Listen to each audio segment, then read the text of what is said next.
Aujourd'hui, on va préparer des bredel au thé vert matcha et à la confiture de framboise, une recette que j'ai imaginée tout récemment, qui est très originale et qui plaît beaucoup.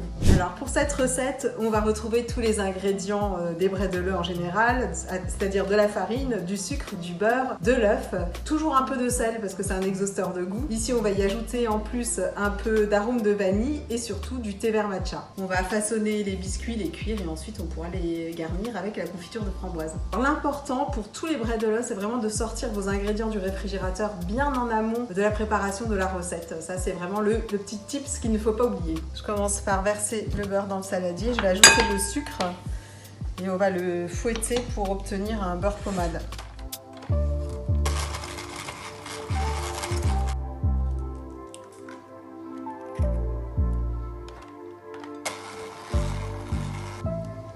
Ça, c'est l'arôme de vanille.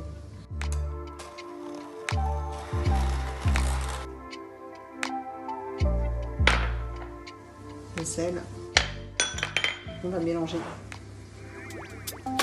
Donc là, je vais verser le mélange de poudre dans mon appareil précédent. Et puis, je vais commencer à la cuire en bois et ensuite, je vais un peu pétrir parce qu'il faut mettre les mains à la pâte. On n'a pas trop le choix. Une fois que la pâte est bien homogène, on l'emballe dans du film alimentaire, on la laisse reposer pendant environ 1 heure au réfrigérateur. J'ai abaissé la pâte sur 2 à 3 mm qu'on va superposer 2 biscuits et qu'on va les garnir, donc on les fait pas trop épais. Et puis là, je vais pouvoir passer à la partie la plus amusante, on va découper des formes à l'aide d'emporte-pièces. Alors ici, on a choisi des petits sapins de Noël et puis on fera aussi des cœurs. Alors là, je sors mes bredel, ils ont cuit pendant environ 10 minutes à 175 degrés chaleur tournante. Je vais les laisser refroidir sur une grille et ensuite on pourra les garnir de confiture. Voilà, mes bredel sont prêts. J'aurais mis un peu moins de 45 minutes pour les faire. Là, on peut les déguster tout de suite, mais c'est encore mieux de leur offrir un petit séjour dans une boîte en métal. Les arômes vont pouvoir se diffuser et les bredel bien se tenir entre eux. Et puis, bien sûr, c'est une recette qu'on peut faire tout au long de l'année. Mais ici, en Alsace, on aime préparer les bredel pendant la période de Noël. C'est vraiment sacré.